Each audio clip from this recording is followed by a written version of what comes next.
Hello and welcome everybody to day 2 of the NRG Invitational. My name is LHS and I'm going to be your host today, and joining me on the desk is Agro. How you doing, Agro? I'm really excited to get this going, man. I mean, yesterday was a lot of fun. Today, a little bit more serious, but that intense conquest games that at least I'm craving, I'm really looking forward to see. Should be really interesting. All these different matchups that we haven't really gotten to see ever.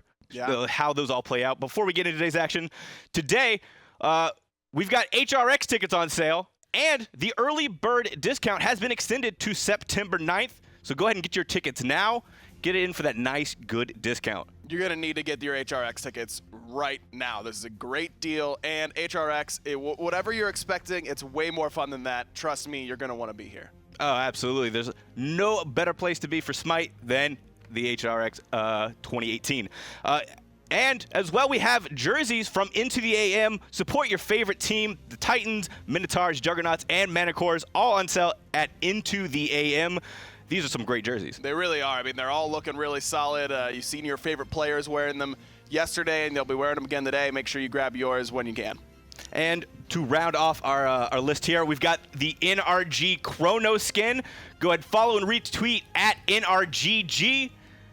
For a chance to get one of these amazing skins. This is probably one of the best team skins we've got. Without a doubt. I mean, these get better every year. Epsilon was solid for that roster. That's a great skin. This energy skin, if you haven't heard the voice pack by now, I don't know what you're doing, because it's really good. You're missing out. Those energy boys definitely did a number with that voice pack, and just so many little hidden gems that you don't really appreciate, and like you're like, what did he just say? Yeah, you gotta play it a couple times in order to make sure that you have all of them under lock there. All right, so let's take a look at yesterday. We had a lot of fun games.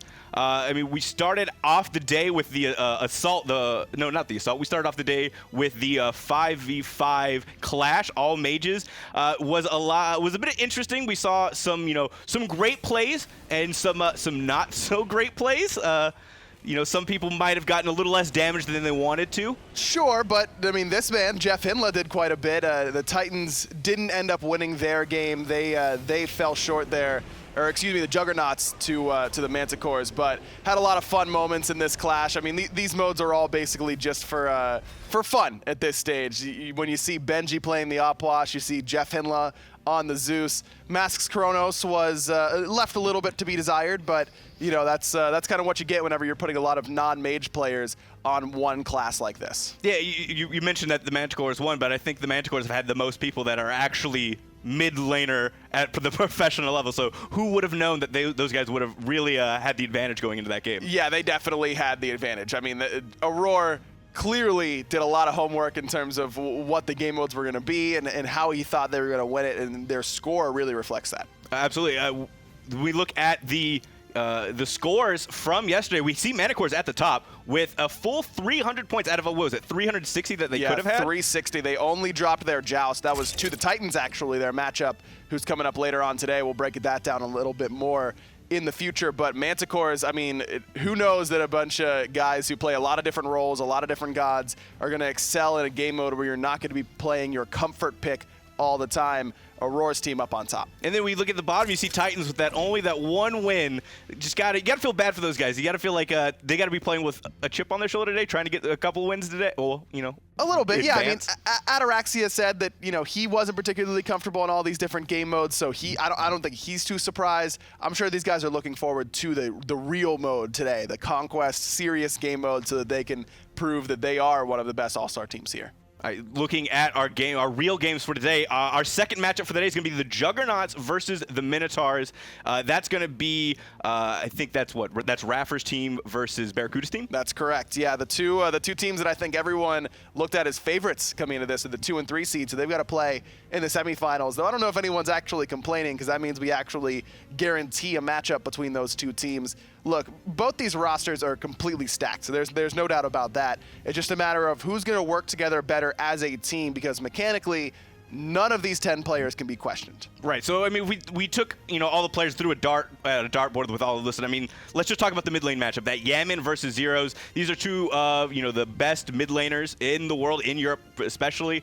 Yaman is playing against his former coach. Zeros has definitely proved himself in that mid laner role. How do you see this matchup going? I mean, this is a matchup that we get to see multiple times a year, which is always a treat for us and for the viewers at home because they're in that European region playing against one another. This time, though, because the mid laners don't have their respective junglers, Zeros not playing with Cuvo Fred, and then Yaman not playing with Adapting, how are they going to kind of adjust to their new junglers? They both have fairly wide god pools. Zero's a little bit smaller, likes the Soul, the Chronos. Yaman can play the Hunters, he can play the Vulcan, the Giannis, he can really do it all.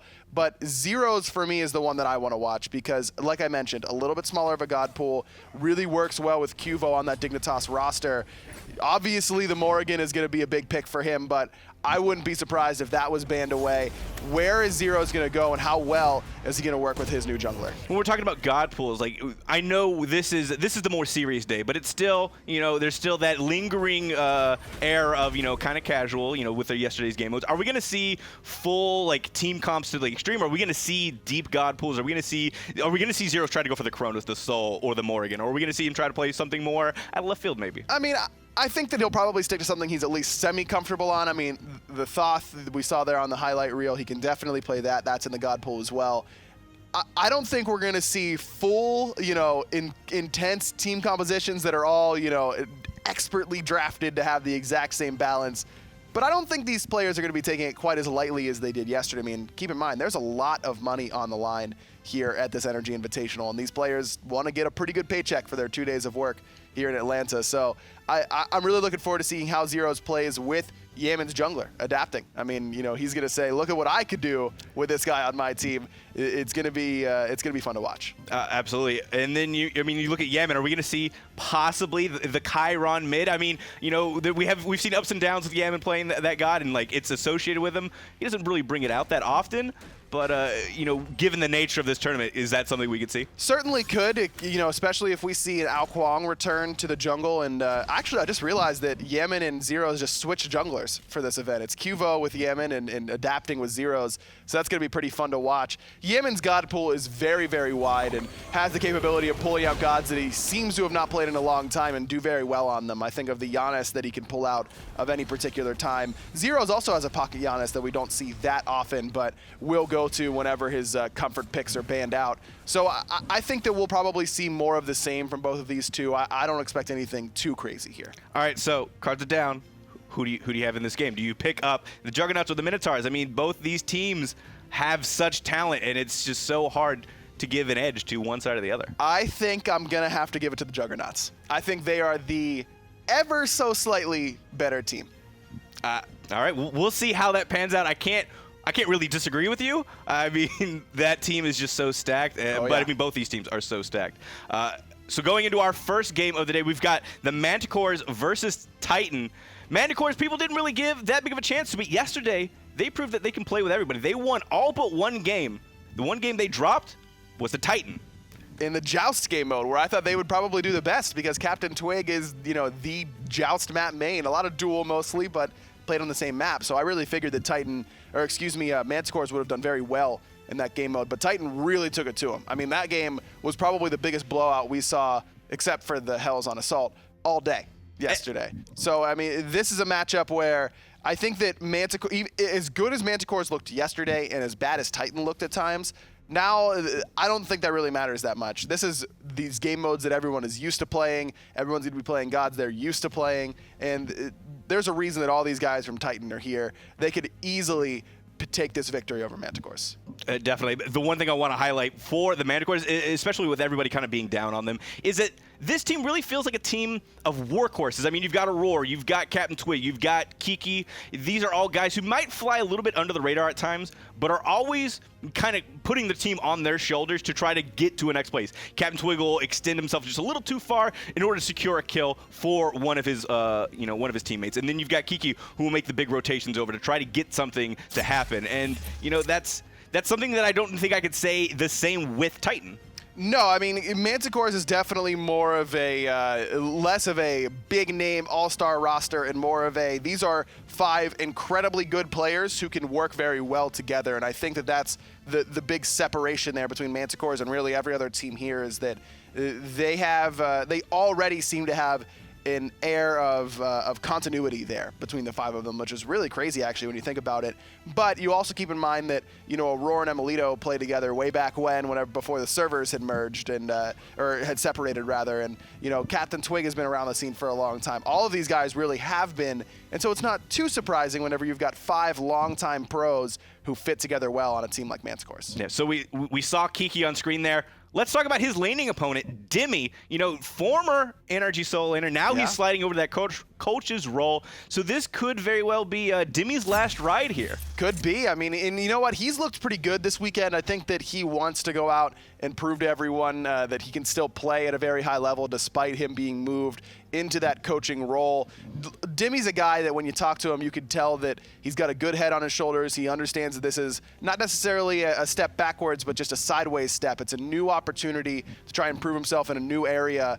But that being said, he's also a competitor who's won 2 world championships. He's going to want to win here today. Oh, absolutely. All of these guys are want to win. So, you know, who's going to get that win? I think I have to give it to Auror's team, the Manticores, just because the amount of thought that they took into consideration yesterday, I can only imagine the time they spent trying to draft up comps for today. This is a team that, like, they went all 5 hells in assault. They were really trying to get those W's, and I feel like that's just going to translate very well into today. I agree with you. I picked Manticores to go all the way. I think that this is a really underrated team that's going to take it just kind of at a different pace than everyone else. Not necessarily more seriously, but they just think about the game. These are 5 players that think about the game in a different way than most other pros, and I think that we could really see them shine here today.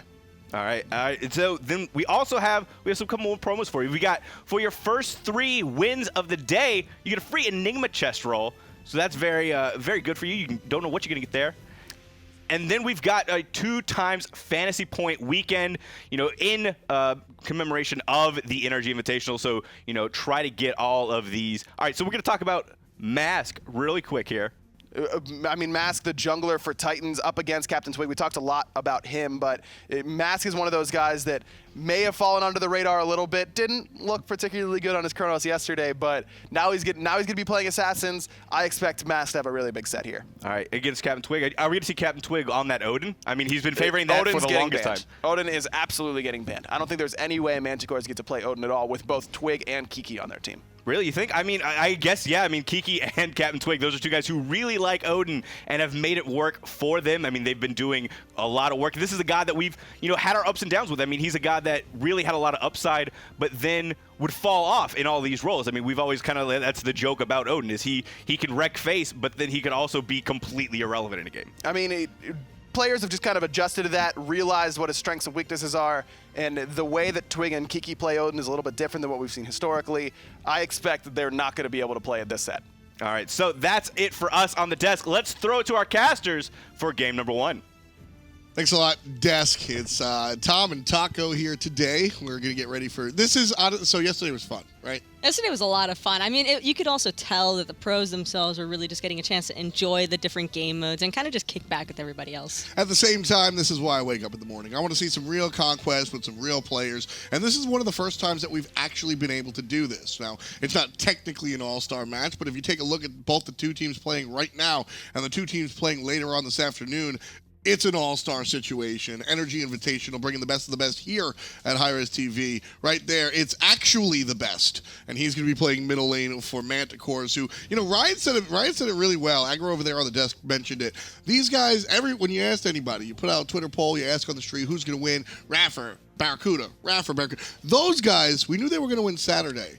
But I think they have some real potential today as well. I had it down to Barracuda's team or Auror's team just because if you look at the players on the Manticores, all of them have a very strong individual skill set that they can bring in, very flexible god pulls. And I mean, when you think about flexibility, there's just so many different players and they can all pretty much look and dip into those different style of gameplay. There's Max Aror Jackson with his newly minted facial hair, looking a little bit older. We're having some fun the other day. So Max is in his 20s, and we were talking. He's like, "Yeah, man. I mean, I just kept getting carded for like 18-year-old purchases. So I figured I had to do something. Here he is looking a little bit older, but his gameplay just as strong as ever. And like you said, this is the flexible team. When you're meshing North American and European metas, think about that for a moment. Who can adapt to this sort of amalgamation? I think it's going to be Auror's squad. Ryan mentioned earlier that Odin probably going to be banned. Let's see if it actually happens. P's and B's, pretty please. Manticores versus Titans. Manticores first on the clock. Robin gone. No surprise. In a matchup like this, where all of these players are pretty familiar with each other, but know that they're trying to mesh their own play styles on the table, it's a lot easier to just look for those more targeted kind of bans as opposed to what is favored in the meta right now. Yeah, I mean, real talk, when it comes down to it, the Naja ban is interesting, and I'll bring up why. But when it comes down to it, at this level of play, yeah, look, Arachne probably not going to get picked. Shout out to Mask and Twig, who actually might do it. The tier list becomes less and less reliable as you go higher and higher on the skill column. And when you have literally the best players in the world here, I mean, we're just going to see the targeted bans, like you said. The Odin banned out, the Chronos banned out. Osiris first pick, we actually get to see Chulainn here. He's going to get you, laddie. I remember that one from yesterday, but I'm really liking the Camazotz pickup as well on top of the Chulainn, just because there's a lot of burst potential already on the side of Titans, and I think for Ataraxia's team, this is certainly the way to go, is just look for a draft that can pack a punch early on. I love how fast players are locking in. So there was some question. I think the players are going to take this really seriously. I mean, there's money on the line, sure, but there's also pride on the line. You have your personal pride here. You've earned your way here by way of, player vote. So you're going to get here, and right away we see the Titans playing what you would expect. We see the Morrigan for PrettyPriMe most likely. Mask going to be on that Camazotz. Dimi on the Chulainn. Chulainn. There you go. Thank you. I love him. I spent so long. I always mess around with the names. I mean, just look at what I do with Cernunnos. I've spent so long mastering Kukulkan that Chulainn is now tough for me. But in any event, Vamana and Ra will be banned out by the Titans in round 2. And Ganesh will be the third ban for Manticores, and the final one on its way.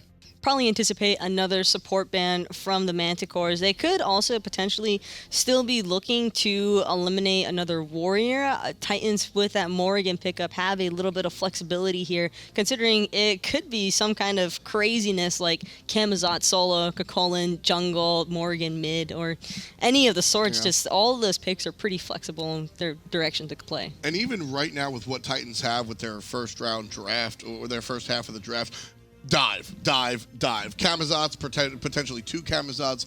Chulainn is fantastic at really diving towers because he's just so beefy. Goes into transformation form, just becomes a terror. You're going to push people off with that vent heat, vent anger type deal. So when it comes down to it, the Titans, they're looking to just dive your tower right away. Manticores, Ullr, I'm seeing just high execution. They're really depending on their individual skill here.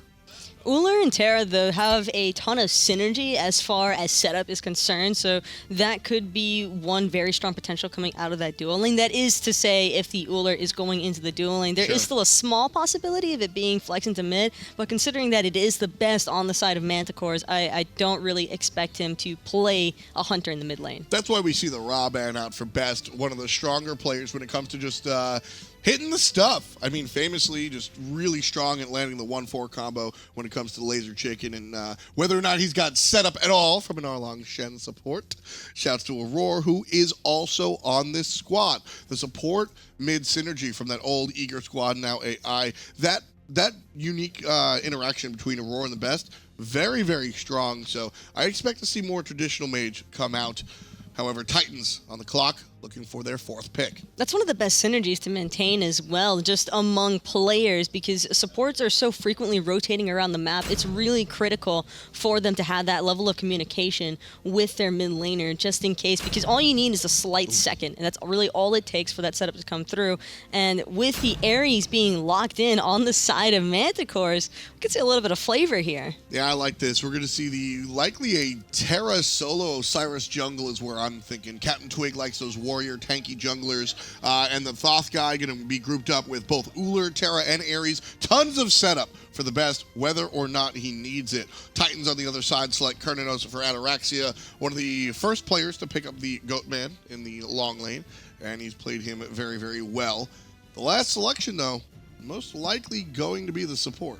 I want to see some hard CC from Titans. Right now, they have a decent bit of setup, and there it is. The Geb lock-in provides them with a little bit of survivability on top of the fact that that Cataclysm is going to come up pretty clutch for these guys. They don't really have a ton of hard CC outside of that Geb stun and the Morrigan. Geb is also one of Wubbn's go-to characters. I love watching this guy when it comes to Geb.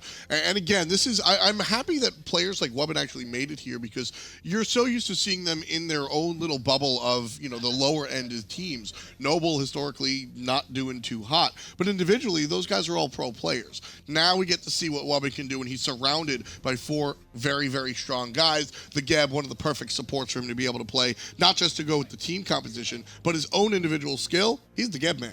Ataraxia spoke about it earlier already, though. He really wanted to just see if he could tap into the potential that he believes is there for Wubbn. And considering just how much experience Ataraxia has garnered for himself throughout all of his years of playing SMITE, I think that this could be an excellent learning experience, win or lose for Wubbn. Yeah, when it comes down to it, yeah, Wubbn's going to learn a lot. Ataraxia has a good eye for talent. So I'm eager to see if Wubbn will actually line up the way he expects. And as we see the game in the spectacles of Ataraxia, we'll see the game on the screen itself. NRG Invitational, starting off with Manticores versus Titans. An exciting one for sure. This is going to be pretty difficult, though, for the Titans at the starting phases at least, just because of the fact that when you have that Geb, sure, you've got a Kern right beside him, but that early clear is still going to suffer just a little bit in comparison to an Ares and an Ullr. Manticor is putting Kiki on the Terra in the solo lane. No surprise there. I know maybe some people wanted to see a reprise of what Deathwalker did at Semifinals, but very different composition-wise. Deathwalker had some help by way of an Athena to taunt into the nonsense. They were going to be able to clear the blue buff on the enemy side very quickly. Kiki and the Osiris, however, jungle, not really the same type of deal. So put Kiki on the Terra, give Aror the aggressive support, again, right in his wheelhouse with the Ares. Honestly, Manticores, I really like this draft. Their draft is pretty insane. As soon as they catch one person off guard and get them trapped even the slightest bit in a CC chain, it's never going to end until that person is dead. CaptainTwig taking a couple shots. PrettyPriMe going to take a shot as well. Basic attacks on top of Mask. Already a bang fest. The frenzy comes out. Thoth guy looking for the wave, however. Not the actual fight. CaptainTwig and Mask relatively low, while our mid laners stay healthy. Mask probably got the better end of that trade, though, just because Camazotz does have the sustain already in his kit. It is his second ability. He has the first one leveled at the moment just for the lane clear, but he'll be able to heal perfectly fine off of his own jungle camps. CaptainTwig will be able to do so, although it'll take a little bit longer. As Mask. Look at PrettyPriMe here, trying to contest those mid-harpies, but they do go the way of Manticores. CaptainTwig has the sustain by way of the Death's Toll that he purchased in the jungle. Those cleave basics will be able to heal himself up. On the bright side, though, Dimi was able to secure the small fire elementals for his team, and I'm expecting Mask and Dimi to pick up the rest of the fire elementals once he returns back to the lane and clears off that blue buff, just because Terra really doesn't have much pushback potential. Yeah, Mask helping out Chulainn on the right side as opposed to the traditional go-to that we see out of Osiris and Thoth, where CaptainTwig holds the best hand for an extra wave and then goes to the blue buff. All in all, pretty much the same result. Nothing too crazy going on here just yet. But again, CaptainTwig and Mask meet up in the jungle, and it's just a slap fight. Basics going right against each other. This time it's Twig. It's certainly getting the better end of it. Dimi, however, trying to make that rotation is going to force CaptainTwig to back off. They're just looking for a ton of poke potential Prime, onto him. Around the other side, no stun available, so just gets a little bit of poke. CaptainTwig will be forced sent home. Meanwhile, left side, let's say hello to the dual lane. Aror and emilitoo pairing off against Ataraxia and Wubbn. That's going to be a stop for the rollout. Stun is good. Basic attacks are stronger. And the chains isn't enough. Looking for it, can't find it. The dive not there. emilitoo going for it. Gets the kill! Right in the tower. Early dive, early kill. Those early dives are just so brutal, facing off against an Ares and an Ullr. Just so much range and possibility. Really well piloted by Emil. And again, you know, just giving the support credit where credit's due. He does the damage with the chains and then follows up with the bolstered defenses, allowing emilitoo just a little bit more confidence to go into that tower range and look for the long-range shot. The worst part about it all, too, is that Wubbn did expend his shell there, so they're not even going to have that option whenever he returns back to the duo lane. And already being forced behind in XP to Aror is going to leave him in a very difficult position, considering that Aror will be hitting level 5 soon, and you can expect he's going to look for that chain immediately onto Wubbn. And there it is, level 5 for both players on the Manticores duo lane. Emilitoo on this Ullr. You know, it's something that I really haven't seen Emil play a lot of, but I have no doubt in my mind that he can make the plays like that. Expect to see the blind hail of arrows, the third ability. It's just, when it comes to Ullr, we always say that, well, you got to be good at him to play him at a high level, and that sounds really simplistic, but if you can't hit virtually everything, you're kind of just useless without that ultimate. To a certain extent, this is Emil's having fun pick, though, I would definitely say. I mean, these players aren't looking to really expose anything crazy as far as strategies are concerned. They want to still compete and play efficiently against each other, but as far as comfort and just having fun is concerned, I think that Emil is definitely still keeping that in mind with the Ullr.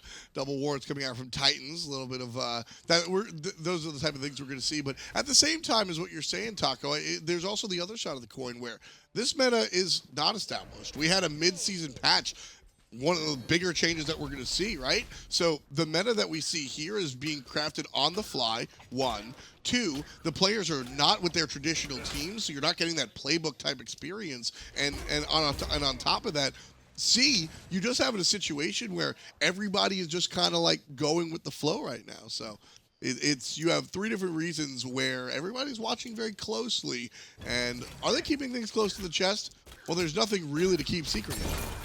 Well, they're certainly keeping the pressure up on the side of Manticores. Just Emil being able to solo clear and invade Ataraxia's purple buff is going to just slowly keep adding up as far as experience is concerned. He's already got about a half-level lead on him. And if he continues to maintain it, it's going to make things incredibly difficult for Titans because he'll be able to start rotating into that mid lane unexpectedly.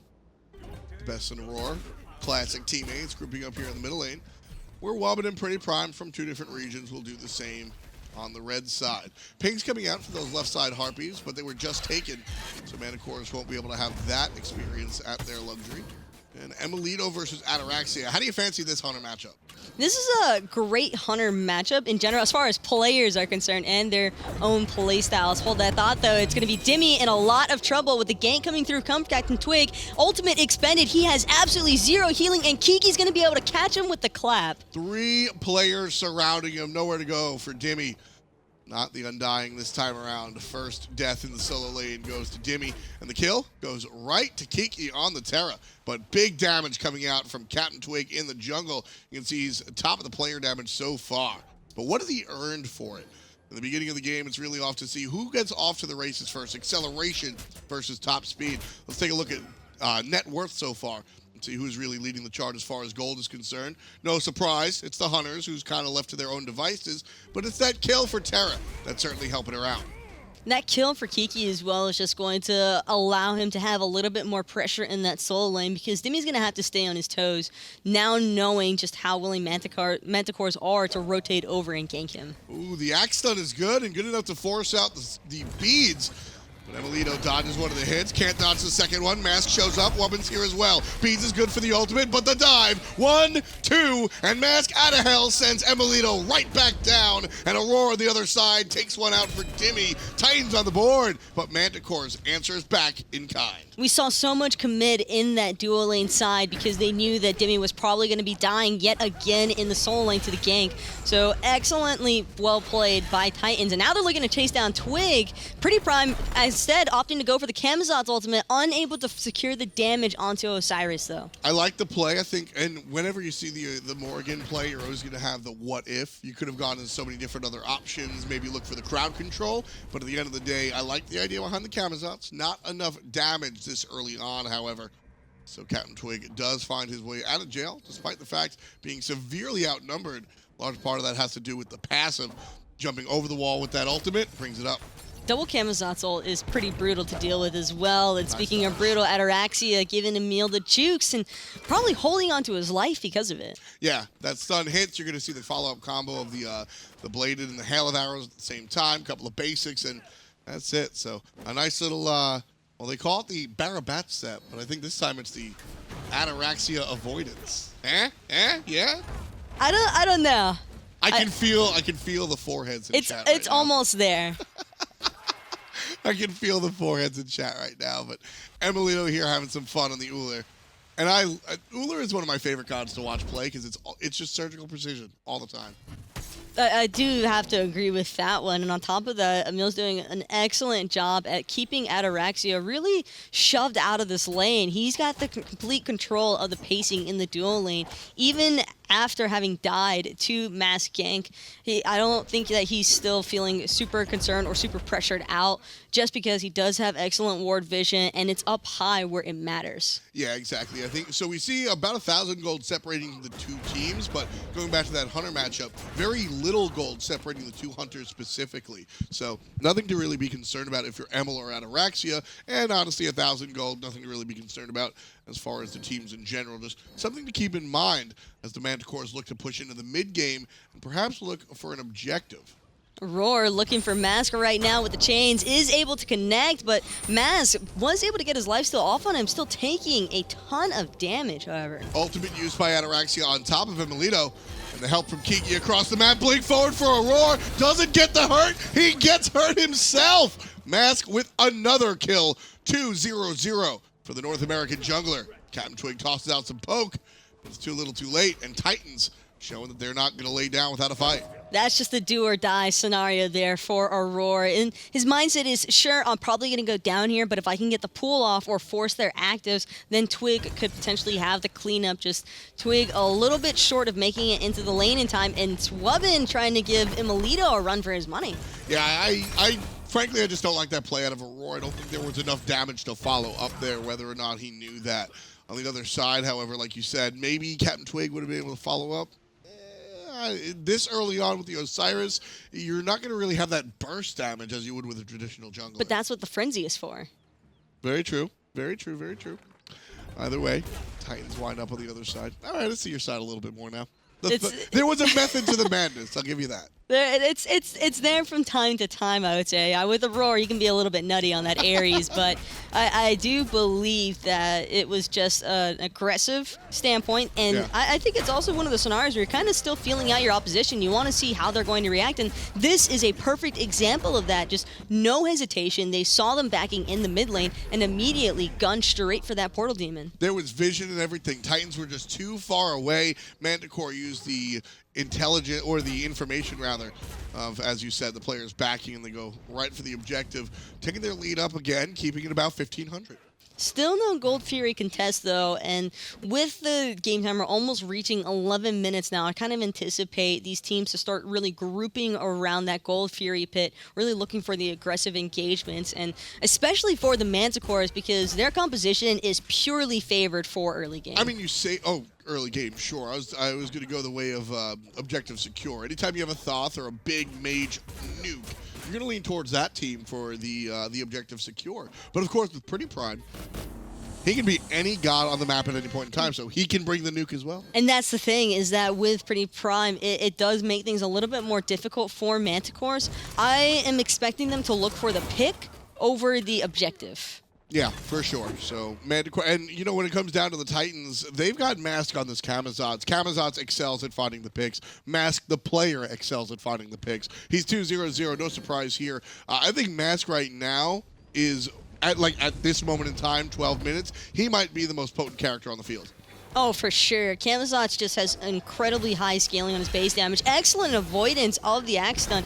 Already forcing out emilitoo's actives, and he's still on the run. There go his beads. His Aegis is already burned, but Auror's got the counter rotation. That said, there's help in the jungle. PrettyPriMe invisible, looking for the stun. After the stun, gets it. Aror locked in place. There's help from TheBest, but PrettyPriMe, not afraid with the Morrigan, takes to the skies, gets one, and looks for safety afterwards. CaptainTwig might punish the bat, and he does! There's the kill! TheBest gets a second, Raxia's in trouble next. And it's going to be the sprint. They're still giving chase. Ataraxia forced into his beads already, passive, trying to get away, but he can't from TheBest, able to clean it up.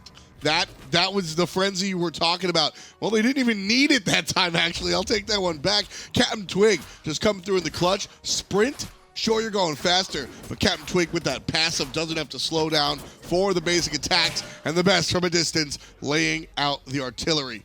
Dimi's here to look at the Gold Fury, but CaptainTwig going to do his job and zone out the enemy solo laner. Gold Fury, left side, Manticores all day find themselves up 3,000 plus. That was just a complete turn and burn from the Manticores, and it looked very awful for them initially, even after Aror was able to make that rotation. But emilitoo surviving as long as he did actually bought so much time for his team to make that rotation, and that's really where it comes in clutch. Sure, they lost one member, but at the expense of Titans losing 3 plus a Gold Fury, you're going to take that trade all day long. Absolutely, and I think what that fight that we saw on the left side, that's really going to illustrate what to expect out of this Manticores team. You're going to see emilitoo play some trick stuff, going crazy, and then Aror, TheBest, and CaptainTwig are just going to make stuff happen. If anything else is needed, KiKi shows up and provides exactly what the roster is going to be lacking at that moment in time, and that's sort of what the Manticores are really making up here with their draft. Plus, if there's one team composition I don't want to have my purification beats forced out for, it is the Manticores comp. And Ataraxia is going to need to play this one very carefully until his beads are back up. And the same can be said for PrettyPriMe. Yeah, again, when we look at Ares, we look towards some of the more traditional beads burning characters like Hades and Bats. But emilitoo, that's his job here. The reliable, dependable axe stun with the follow-up burst damage. You're going to want to beat that Ullr stun a lot of the time. Wait, Aror with the pull, gets it. There's follow-up from the mage, but Ataraxia still very much alive. Polymorph is good, but TheBest does one better. 90% with one ability. Finishes it off with the first. Best is just swinging away right now. Dimi trying to give him chase and finally lock this Thoth down. It's going to be PrettyPriMe getting the cleanup kill, and now they're trapped in this tight little corridor. Very important play to bring down that mid-mage. PrettyPriMe into the bat, Mask the original himself, looking to zone out CaptainTwig as the chase for emilitoo is big. Dimi's low and Wubbn's lower, so Mask finds his way out towards the north side. emilitoo is low, the frenzy is good, everybody's near zero, but emilitoo brings him down, gets brought down himself. Dimi exiting north, but CaptainTwig not done, jumps forward, still just a big fight fest in the middle lane as Mask tumbles again. I think Mass was expecting for his teammates to still be with him, and then he kind of realized it was the enemy team that was still hanging around. Mass stumbles for the first time, let me correct myself, and that's a very big point. The jungler has been off to a tear, and to finally bring him down is going to be a nice big gold bounty, since the Titans brought down TheBest earlier on as well, so that's going to even out things, and you can see the golden experience difference, still just shy of 4K for Manticores.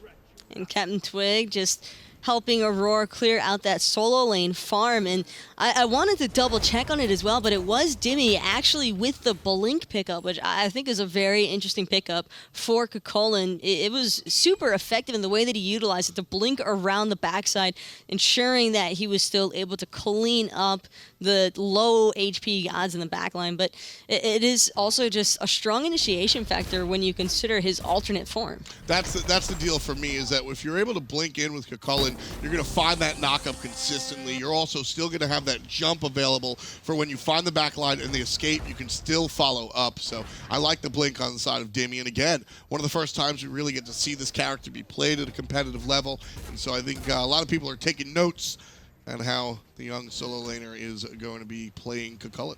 And it's pretty crucial for the Titans as well, because sure, you've got Wubbn on the Geb, but he has been struggling a little bit against the heavy CC composition of the Manticores. It is just so difficult to constantly avoid the Terra root, the Thoth stuns, Ullr axe stuns, Aror with his chains. Just every member on that team has some form of CC. And it's not just the CC, it's the way that Manticores play. Pedal to the metal all day, every day. Just hyper aggressive. Aror was looking by himself in the enemy speed buff, just looking to see if he could find somebody off guard, try something, but not going to be found there just yet. 9-5, 17 minutes in. This is the best of 3. Our semifinals will both be the best of 3s, and then the finals will go ahead to be best of 5s. All 3 matches will be played today. And Twig, especially with that sprint and the Frenzy. You know he's just looking to go in. He's popping both of those relics same time pretty much and just giving his team as much chase potential as possible. And with the amount of burst damage altogether, that Frenzy's going to come up huge just because it just makes Best all the more potent. Yeah, he's already swinging very hard. 3-1-2, level 15 on the Thoth. And he's just been able to provide so much damage from a distance as well. That one death is because he's been on the back line most of the time, and Titans have had a hard time penetrating that. He found himself sort of in the middle of everybody on the left side of the map, and that's where he ultimately did fall. But Best, known for his positioning, I'd say. More known for his long-range accuracy, but Best definitely comes up in the clutch. Best is just an incredibly consistent player. You know that you never have to really worry about him falling ridiculously far behind. You never really have to worry about his positioning being terrible. He's just all around mechanically adept and prepared. Dimi getting surrounded by 3 again. Best trying to play it safe because Dimi's going to go down with a fight. Thorns is already over. There's Frenzy, and there's the transformation. Half HP for the solo lane, and now Mask on the back line looking for Thoth. KiKiSoCheeky going out of the hair of the mid laner, and there's Mask taken to the sky. CaptainTwig 25%, jumps away, can't keep himself away from the bat, but finds himself underneath the tower. Here comes Aror looking for the follow-up. The Geb Shield and the Shell, still not enough time to buy mass damage, but it's just going to be Aror locking him down with those chains. Best trying to give chase to Wubbn and Dimi in the mid lane, just out of range though. I love the thought process. Going for the stun, can't find it, so immediately shift to the farm focus. Number 10 for the Manticores on the right side of the map as the left side of the map becomes objective focus, and the middle part of the map becomes kill focus. Wubbn brought in and brought down. Big deal damage coming out from Aror. And look at this Gold Fury already. Manticores and Twig and Emil alone able to lock that one down.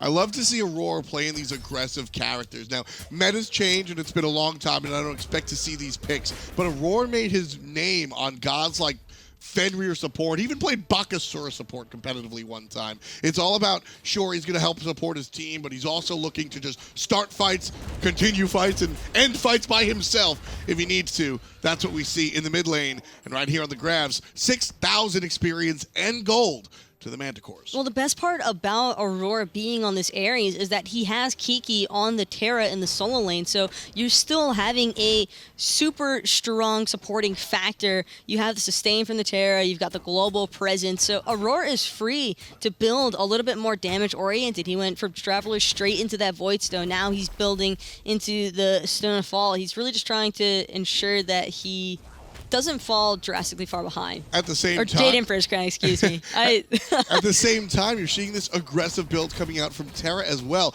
Penetration boots after the Ward Stone, that's level 2 of the Void Stone, Rod of Asclepius, and then that Zoom. You've got the Swift Wing, which is not only going to help him out by getting out of base, but also give him a little bit of HP as well. Breastplate of Valor because Breastplate of Valor. And I'm just waiting for him to keep building into those aura-oriented items, really getting that Ares passive stacking up. Because the more damage you have on Ares, especially in these earlier, even though it's reaching more towards mid-late game period, Ares is still doing a ton of damage. That's the key here, and as we said, the Void Stone not only going to help him out, but also his teammates. TheBest and Terra going to continue to deal damage as well. Mask, a little bit of damage, but Aror not as accurate as he was earlier on in the game right there on the jungler. It's really just, you don't want to get chained because you know every single time somebody else is going to follow up with another method of CC. Left side, CaptainTwig. Right side, the rest of his team. Wubbn gets chained twice. There's the ultimate out of the Geb. And the dash forward, Wubbn brought down to half HP. He very quickly finds himself even lower, and CaptainTwig gets the kill on the support. Everybody here in the Manticore's jersey sands the Hunter, and Dimi's trying to do his best to deal with it all. Rotation from the Titans could turn things around. Mask takes down TheBest. Up down from CaptainTwig, and PrettyPriMe needs an Aegis to get out of there. Dimi does not have the same luxury, and another kill goes the way of Aror while the Hunters duke it out on the left side of the map. Ataraxia's got a secondary member, though, with that T2 tower, and considering how low emilitoo's mana was, he is going to have to back off. Unfortunately for the Titans, they weren't able to back off in their own jungle. 2 members dying just trying to secure some buffs. And look at that. Just 1,000 damage separated the two teams in that team fight, but 2 separate kills. emilitoo with the lower HP taking the fight to the mask, but there it is. Long range shot. Here comes Aror blinking on in. Clean up. Aisle 2. Down goes the jungler again to the hand of Aror, the support.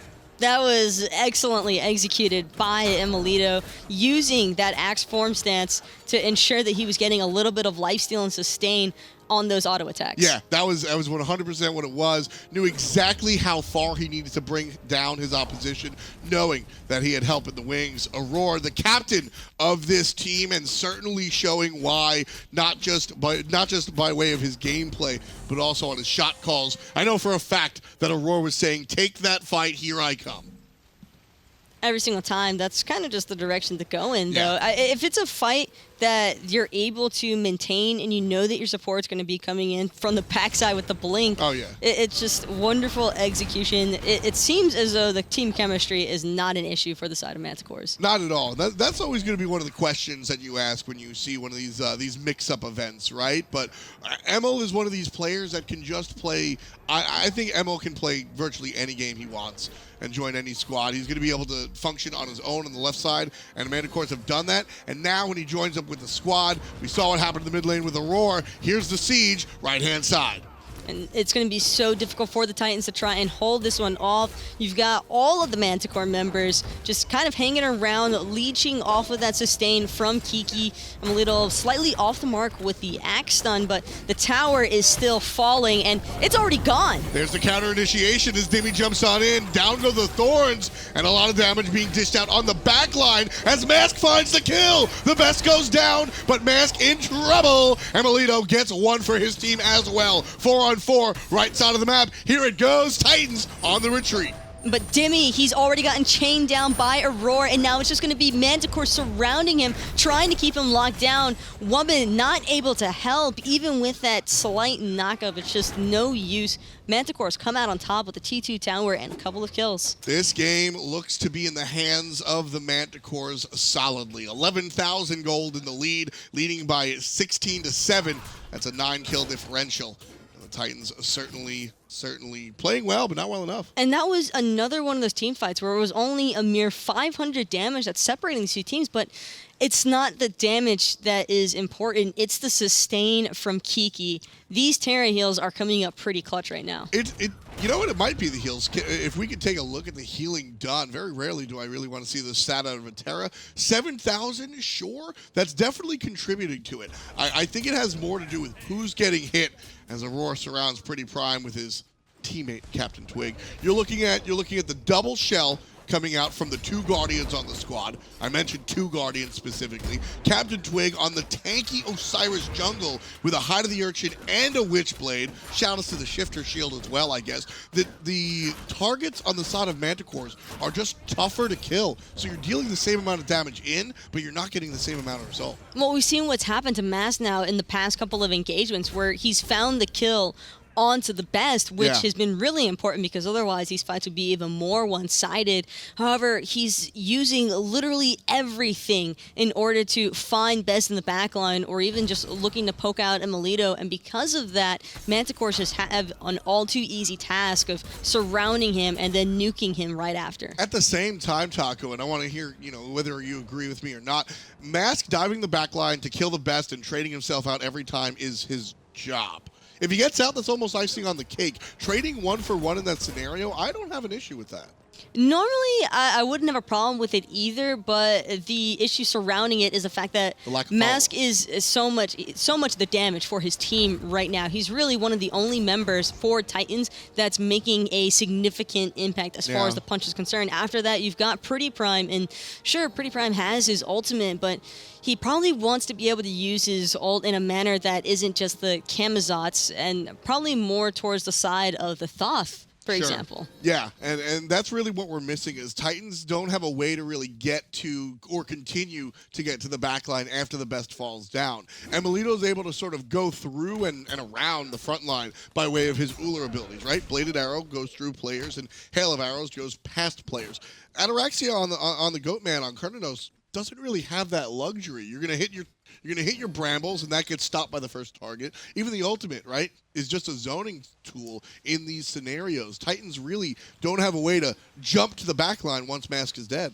All things considered, though, I think the Titans are doing an excellent job at still holding their own despite the experience and gold disparities, because if you were to just roll over and die, for example, Manticores would just completely have ended this game, siege the Fire Giant already, and pretty much everything else is history. But Titans, as long as they keep pushing back a little bit and finding one or two picks, I think it'll be enough to deter the Manticores long enough for the Morrigan to hit that late game stride. And once a game starts rounding more towards the 40-minute mark, it becomes incredibly difficult to deal with a Morrigan. Yeah, I mean, I think that's what the difference of seeing the regular season games versus the All-Star NRG Invitational teams here is that, yeah, this game might have been over with different rosters, but Titans able to hold on, just able to really do what they need to. Portal Demon goes the way of Manticores relatively simply. As we're very close. Oh, Aror with the laziest of backs! The laziest of backs! Is it that lazy, though? He's got his entire team to peel for him. The sprint plus the Terra ultimate. And now it's actually going to be Titans caught up where they don't want to be. Wubbn trying to get out. Dimi looking to buy some time. Unfortunately, going to sacrifice himself. And I don't even think everybody's going to get away for it. There's an axe toss. Emilitoo not on the money. Blink forward from Wubbn. Very important. He knew just how strong Emilitoo was on that Ullr. You know what? Emilitoo's going to get stunned, and he's going to get in trouble. Activates the Aegis right away. PrettyPriMe transforms into Thoth. Can't find the long-range damage. One more time. PrettyPriMe in trouble. Activates the ultimate, and he gets ulted himself by TheBest. Imitation might be the best form of flattery, but ain't nobody flattered there. TheBest takes him to town. Number 19 for the Manticores. I appreciate the mindset that Prime had there, where he wanted the safe, long range from the Thoth abilities. It's just so unfortunate that Emilitoo still had his Aegis available, and on top of that was just speeding right on out of there. Those are two... Listen, after the game, Aror's going to say, no, I was just baiting. I know for a fact, right? And I'll give him maybe he was baiting. Emilitoo was not baiting there. But both situations that Manticores make curious back placement decisions, they wind up on top still, making the best out of a bad situation, turning the team fight around, and earning themselves a Fire Giant, now looking for the push. Mask in trouble. And that is not a good look for the jungler. Forced out of his Camazotz ultimate already makes him lose a lot of his chase down capabilities, and so Best knows that he's going to be pretty safe now, and probably going to be a little bit more relaxed with his positioning. Sieging in the middle lane, 5 players with that Fire Giant buff. And it's just going to walk forward. CaptainTwig on tank duty as everybody else deals with the Phoenix on the left side. Dimi here on the right, looking for the flank with PrettyPriMe, who's invisible. Going to find the stun on Emilitoo, half HP, but PrettyPriMe in more trouble. Raxia gets the kill, but Best takes out Wubbn. Emilitoo in tons of hurt, but it's CaptainTwig who's jumping to the back line, taking down the Hunter, and Emilitoo wiggling around, avoiding Dimi, finds himself safe. Trip skis for CaptainTwig. Everybody's dead. The Titan inevitable. First game goes to Manticores. That ultimate from Best just won the game. As soon as that final judgment came swinging through and hit, I believe 3 members on Titans. I mean, PrettyPriMe was forced down to 20%. Same was said for Mask. And then on top of that, Best was just dealing so much damage already that with 3 members on the backside so low, it was just free for CaptainTwig. What wound up happening there is that I think Titans finally realized, or not that they finally realized, they finally got the opportunity. This team is smart enough to understand what they needed to do. They were taking, like we noted, Mask was taking down Best, but Emilitoo was still bringing pain and trouble. So to finally get the opportunity to actually dive Emilitoo, and then it wasn't enough because he was zigzagging and aegising and just avoiding all of the damage from Dimi. So by way of Emilitoo escaping, everybody else on the backside dies because Dimi's not there to really help peel, and, well, the Titan goes down. One of the main reasons why Ullr isn't too favored of a hunter right now is because he doesn't have a CC immune ultimate, and on top of that, his kit requires a ton of mana. Yeah. But for emilitoo, because he had that Terra's Blessing, the Osiris, and the Ares, just all of that frontlining factors for him just made it pretty much free casting all day long. That's an ideal scenario for any hunter, so a really excellent drafting by Manticores. And well played throughout the entirety of the game. Early on, we saw dominance over there in the long lane by way of, shutting Wubbn down nice and early. And then as the game continued, we saw a lot of just damage in the middle lane by that man in the middle, Aror. Max Jackson, the captain of this team. Emil just hanging out, grabbing a glass of water. And this squad, I like that they're still talking about it. They're still thinking about it and want to bring things in game number 2 because they absolutely know that Titans are a team that are going to be able to turn things around and adapt to the situation. And it was just incredibly well executed by the Manticores. You know that a Geb is going to be pretty weak in the early game, so just avoid the dual lane, put the emphasis into Dimi, who's having the strong laning opposition against KiKi on that Guardian when he's Chulainn, and all of the pressure on the solo lane side made Maz kind of lean towards the dual lane side, but emilitoo just wasn't dying. Over and over again, emilitoo staying alive off of the assists from Aror. Aror played out of his mind here. This was the game that Aror brought to his team to clean up and collect the W. Captain for a good reason. Aror crushing it, game 1. Now I'm really excited to see how game number 2 is going to shake out. I can only imagine that Titans don't want to permit such a heavy frontlining composition for the Manticores to really go through again. You still have to ban the Odin. Do you ban the Odin and the Osiris and deal with the Ra? I would prefer to see them hold on to their jungle pick to potentially wait for the first 3 picks, or at least the first 2 gods coming out of the Manticores, just to see if they should perhaps pick up a Nemesis. Yeah, I think that's certainly a good look. Mask certainly plays a strong Nemesis, and Nemesis kind of strong in her own right, independent of who's piloting her. But honestly, what Best does on Thoth is what Best does on Ra is what Best does on virtually all the same gods. He's just going to be accurate. He's going to follow up what his support brings. When he's playing with a support that he knows as well as Aror, there's not going to be a kink in the chain, although he's having trouble putting that headset on. That might be the biggest trouble he had all day. He just needs to... He's got a big brain, so he's got to make the headset bigger too. I don't know about that one, but Wubbn came through. Honestly, Wubbn just kind of got the short end of the stick there. You're playing the Geb, you're just going to get Ares pulled every single time, and he just found himself in trouble. Was able to provide a little bit of long-range support by way of the shield, but that's the thing. Everybody was on his backline, so wasn't really able to bring the peel either. I want to see Wubbn. Geb is his pick, but maybe he can find a different selection to really help himself out here in this matchup. It's slightly unfortunate for him, really, because his team needed that hard CC. The pick in itself, with the concept behind it, was a great one. It's just when you're facing off against a team that can burn out your ultimate, which is your only form of not getting pulled in or locked down and dying off cooldown every single time, it just made it a little bit too difficult, especially since Dimi fell behind from multiple ganks, and he was supposed to be part of that initiation factor, I believe, for the Titans, which is why he leaned towards that blink, as opposed to another team-oriented active instead. Exactly, and he wasn't able to use the blink because they were constantly on the back foot, they being Titans, and that a lot of times when we say there's difference in theory and practice, it comes down to player skill. You can draft the perfect composition, but if they're better than you, they're just going to clean up. This is one of those situations where it wasn't about player skill, but about battlefield application. Constantly, like the composition, Geb was a good choice, but the way that the Manticores played their draft forced him into sort of a bad situation. Always getting that ultimate forced out, not able to be that blink initiator because he's constantly being initiated on himself. Constantly by this guy right here, Max Jackson. I've said his name so many times because he's earned it. He's just running this game. Almost sounds like a Marvel character. He really kind does. Of. Yep. like he should be like some kind of superhero with a name like that. He's playing like a superhero today. KDA 1.4 overall. And the damage he brings as well, nothing to sneeze at. Certainly one of the more aggressive supports here in the Pro League, earning his right to play here at the NRG Invitational. And Aurora, I mean, if he keeps getting to play gods like Ares, I'm sure that he's going to be nothing but happy. And that's one of the benefits of him picking up Kiki for his team. He said it when he first picked up Kiki, that he wanted somebody that was going to be flexible and could take one for the team. And that's exactly what Kiki is perfect for.